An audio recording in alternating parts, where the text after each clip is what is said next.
Welcome to another PC Sports Cards video. This is Josh with PC Sports Cards. Last week we posted a video doing a deep dive into some of the cards that came back in one of our submissions, and we had some comments of people requesting certain types of videos that are comparable to that one. If you haven't checked this out before, we do PSA reveals. We do a lot of stuff about the financials in the hobby and how you can make money, whether it's to grow your collection or grow your wallet. And we're doing a bunch of different cool stuff that we're posting a lot of content. So if you're into that kind of stuff, hit that subscribe button, click the little bell so you can get alerts every single time we post something. So today's video is going to be a deep dive into 2018 to 2022 Bowman Chrome first non-autos, where to send them, why to send them, whether you should or shouldn't send them. And what we did is we chose the top 5 players, well, the top player from each of those 5 years. So we're going to start in 2018, and we're going to end in 2022 with guys that we consider the number 1 player, and see where the numbers take us. So we're going to have a black screen today because it's a lot easier for me to do that. So in 2018, we started with Luis Robert. If you don't know, there are a ton of his cards graded. If you look at Topps Chrome rookie cards for 2019 of him, there's over 20,000 already graded with a very easy grade. We're looking at, on the bottom right of the screen, we'll see 2018 Bowman Chrome Luis Robert raw card sales for about $7.50 plus shipping. Let's call it an even $10 all in for that card raw.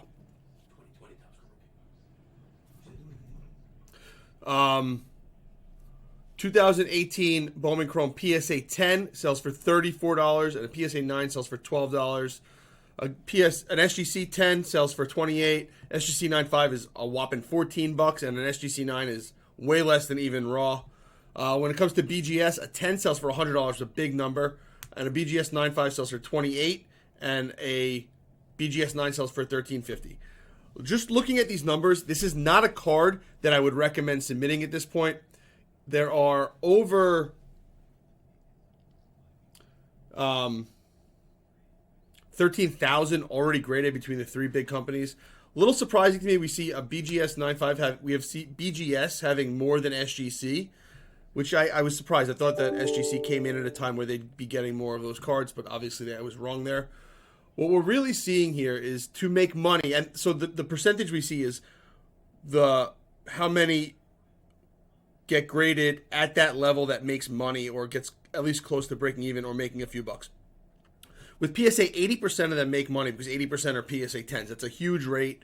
But we're looking at pennies. $20, it's a $10 card, $20 to grade, selling for $34. You're going to net $30. It's a break even. So right there, it tells me it's not worth grading.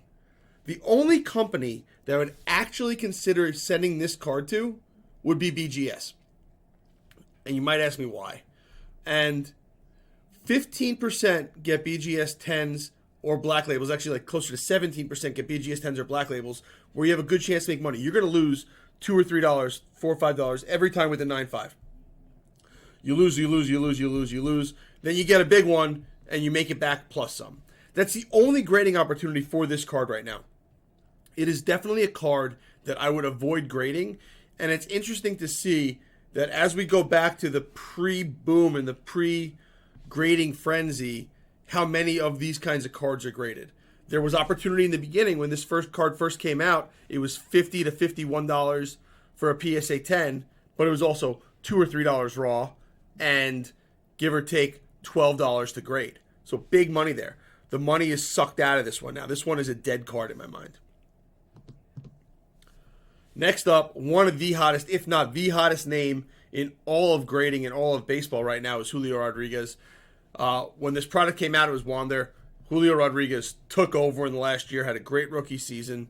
Again, we're looking at a very expensive raw card, $36 raw. You could have picked this up for way less than that for a long time, just to make money on prospecting on Julio Rodriguez. If you went the next step to grading it, this is a card that I would actually consider grading with any of the 3 companies. I'd pick PSA number 1 because a high gem rate, a good conversion if you don't get your grade, a good number if you don't get your grade. But 81% are 10s. That's a huge number. And it's the highest resale of any of the cards when you come to a gem mint grade, being a PSA 10 or an SGC 10 or a BGS 9.5. What I find interesting here is with SGC, there's a very, very, very small difference between a 9.5 and a 10. And what that's telling me is the 9.5 grade is basically obsolete. Those should either be 10s or 9s. Make your decision on if it's a gem mint card or if it's just a mint card. The mint plus designation seems to be relatively useless to me. It seems to be selling too close to a gem mint card. Now, that's good for this card if you're getting a 9.5, but I think the SGC 10 would sell stronger if there was no SGC 9.5. So I think it's a little too much to have that extra grade mixed in there. BGS, we're seeing the lowest price for a gem mint grade, but you have an opportunity. Not many people have hit it. Only 6% have hit it to get a pristine or even a black label, which there's one out there where you get this huge, huge bump in value. Again, I'll go over the math behind the PSA. I'm buying this card for about $40. I'm sending it in for $20. I'm all in for $60. If I get a 9, which is only 20% of the time, and it sells for $46.79, let's take away all the fees, I'll get $40. I lose $20 each time I get a 9. If I get a 10, I'm getting $130 minus the fees. Let's call that $115. I'm making $55 each time. If I make $55 each time I get a 10, and I lose $20 each time I get a 9, I need to hit a 10 1 out of roughly 4 times in order to be profitable. So as long as there's a 25% gem rate on this card, I should be profitable with it with PSA. There's an 80% gem rate on this card. To me, it's a card that we could keep on sending in. It's a little tough to send in right now with baseball season coming around. So I would look for guys like this that had these breakout seasons and buy in the off season. So I would try to relate this to basketball. I would try to relate this to football. I would even try to relate this to hockey at this point. So I'm going to use this information and look for other sports. I'm not going to chase down Julio's right now because I think we're going to see the price of PSA 10 start to come down, price of PSA 9 start to come down. Very little bit, but they're going to start to come down. When we look at SGC, I'll do the same exact analysis.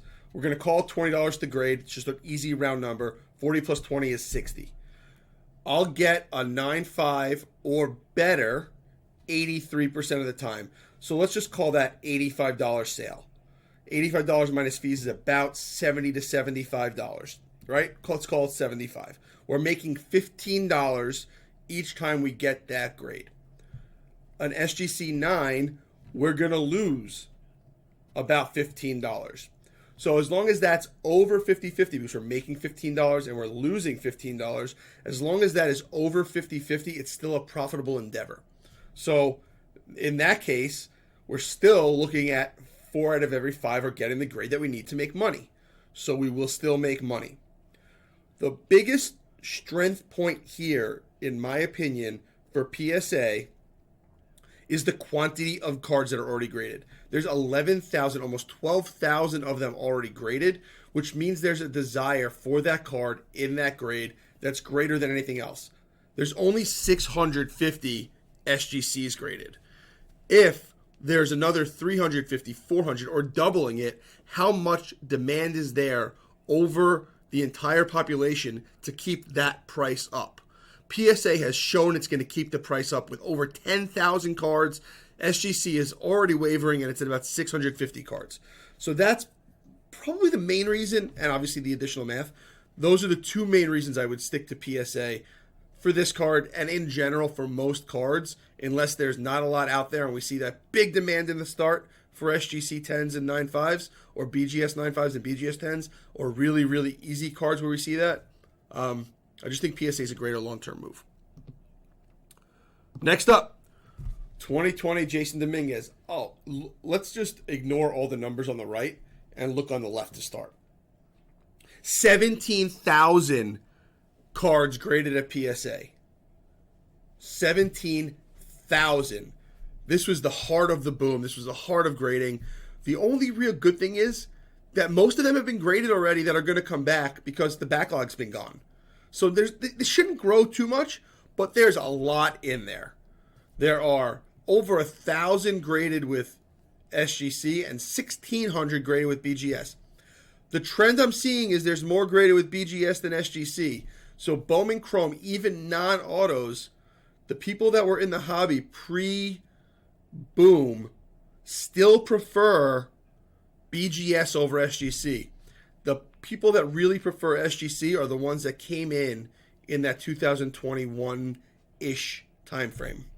Late 2020, early 21. Those are the ones that sent to SGC more than anybody else. I mean, you guys can look at these prices. I don't need to tell you. Not a card I would grade. 55% PSA 10 rate, which is extremely low, which is actually was surprisingly low. I thought it was going to be much better than that. I think what happened is a lot of people just heard the rumor that PSA is giving out 10s. PSA is giving out 10s. No, people that know how to look over cards were sending them there. So they just sent anything in, and they got a lot of 9s. Guys, 90+% cards of ultra modern cards, 90% plus. If you know how to look over a card, will get a 9. Simply put, you'll find cards with flaws all the time, but take away all the cards that have obvious flaws, 90+% of the cards are going to get a 9 or better. Straightforward. We've seen it over 500,000 cards that we've sent in to PSA. So I'll quickly run through the numbers and the math here for PSA, because PSA is the only one that might have a potential. PSA $13 card as a PSA 9. It's a $17.50 card. Let's just round up with shipping and with grading to $40. If we sell it for $13, we're going to get 10. So we lose $30 with each one. If we sell it for $65, take away fees, we get $55. We make 15. Lose 30, make 15. In order to make that kind of rate work, we need over a 67% chance of a PSA 10. Again, the math is to make it work, we need to make more from our percentage of graded cards getting 10s than PSA 9s. It takes 2 PSA 10s to pay off 1 PSA 9. That's 66%. I hope you understood that. If you don't, please ask. I'll try to explain it again. Since we're looking at that, and we only have a 55% gem rate, it's out. If it were 92% or 93% gem rate, it's a card I consider. Not on the top of my list, but it's a card I consider. It's a card I look for deals on the raw. That raw price needs to come down to about $10 for me to consider making this a card I'm going to grade. If that raw grade card was $10 instead of $20, I'd be making $25 with a 10, and I'd be losing $20 with a 9. So again, I need to be right at that 50% number. So that's a flat card, which I could grade if I know how to look the cards over, but it's not one that I would seek out to buy. I think that segment right there is really good and something you should really listen to if you're trying to understand the math behind grading. Obviously, SGC 10 and 9.5, weird that a 9.5 sold for more than a 10. The numbers are the numbers. Could be because we're closer to the season. But $20 to grade a $20 card, it's just you're losing no matter what. And BGS, the only 9.5 sale that I saw, it says 9.5 on there. So the only sale I saw was $66, which is a pretty good number, but you're just never there's not enough there. You're losing so much with a 9. A 9 is going for $8. So you're just losing so much, and only a 60% chance. Horrible card to grade. Next up, 2021 Bowman Chrome Jordan Lawler. I was actually shocked to see how few of these cards have been sent in for grading. I think he's the top prospect. If I'm wrong, let me know. Mayer on the Red Sox is up there also. I might be missing somebody. There's not a lot of data here. Only 4 were sent into BGS, 50% gem rate. Only 52 have been sent in and graded at SGC, 62% mint or better rate, 9.5 or better rate. And only 674 a PSA. What this is telling me is people are getting pickier with what they're sending in. This came out later in the year when it was expensive to get cards in, and these just aren't that popular to grade yet. I have 2 different plays that I would make with a guy like Jordan Lawler or some of the other guys that these are only selling in the 20 to 30 range. If there's somebody I believe in and I think they could be good, think J-Rod style, I'd buy the PSA 10s for $30, right? I'd look at the PSA 10s for $30. That's one of the plays that I would make. I wouldn't be grading raw, even though their cards are cheap, really cheap to get. It's just not worth it. There's just no profit there, right? If you want to put the money in your pocket and you want to get it in a little cheaper, you can, but you're taking a huge chance at a 57% gem rate.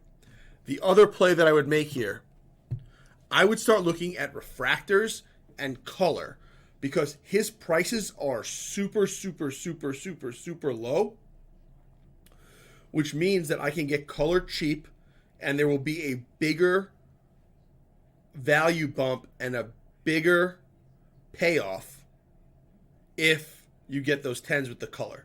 Look, $11.50 to $60, that's a big number just for a refractor. If you start to get the blues and you start to get the other colors, which I don't have the pricing on, I would expect an even bigger percentage jump for the grade, and I think there's opportunity in those. So those the two plays I would make. I would buy it already graded, or I would buy color. Those are the two things I do with Lawler. Last one, Ellie De La Cruz. First of all, Ellie De La Cruz is one of those guys that when people started sending him, I had no idea who he was, and I was looking up the prices. I think I did a video in the winter about, or last fall about this, and they were dollar raw cards, and they were getting $80, $100 as PSA 10s. I kid you not. Somebody absolutely destroyed Ellie De La Cruz to start. There's already 2,700 graded. That's way more than Lawler, which was a shocking thing also. Maybe I looked it up wrong. I couldn't find it. Maybe there was one before the draft one. That's what I found. Sorry, guys. $10 raw card, $20 PSA 9, $40 PSA 10, SGC 9.5, SGC 10 the same, and BGS 9.5 70%. So all these people saying that PSA is handing out PSA 10s or not grading cards fairly, that cards that should be 10s or were 10s in the past that are now 7s and 8s or 9s, they're out of their mind. The people that are saying, oh, PSA is handing out 10s, they're out of their mind. Guys, look at the numbers. The numbers don't lie. The numbers for all these companies are roughly the same. BGS is way lower on this card, which was actually a shock to me. But there's more with SGC than any other company. Now, if you add in the 9s with the 10s, you're way into the 90% range, which is what we'd expect. We'd expect to be in that 90% range. Again, simple math is telling me it's probably a $15 raw card with shipping. Add in $20, you're looking at $35. That's what you net if you sell a PSA 10. So not a card I'm looking to buy and grade at the current price points. The only one that actually looks like somebody that I can make money on buying and grading is Julio. So is it more of a prospecting play to get these? And if it's more of a prospecting play that you're getting these things graded, buy the 10s. Here you have a 79% chance to save $5. That's what it comes down to. A 79% chance to save maybe $10. Buy the sure thing and stash the PSA 10s if you think that's a play. I would avoid it. I would get colors. I would get autos. I would look for guys that are a little like Ellie De La Cruz was 8 months ago, where they could be $1 now that I can grade for $20 and get 50. But when it's $10 plus $20 to get $40, the numbers just don't add up to be sending those cards in. The more and more research that I do and the more and more studying of this kind of information that I do through the subs that come back and through everything else tells me that people are really back to paying a premium for superstars, and people are not paying that same premium on non-auto prospect type of cards. Yes, rookie cards are good. Yes, these cards are good if these guys make it, but not as many people are taking the same risk they were. If you're using grading to speculate and make money, it might be time to switch what you're doing to the more sought after final product. Remember, rule number one of grading to make money is to find cards that somebody else is going to pay you a premium for. Not what you think might be worth it, but what somebody else is going to pay you a premium for. Really appreciate you guys watching this. We're going to put out a lot of stuff. I think Zach is going to be doing a live rip either later today or tomorrow of his 2022 Topps Chrome update. And we got a lot more stuff coming out.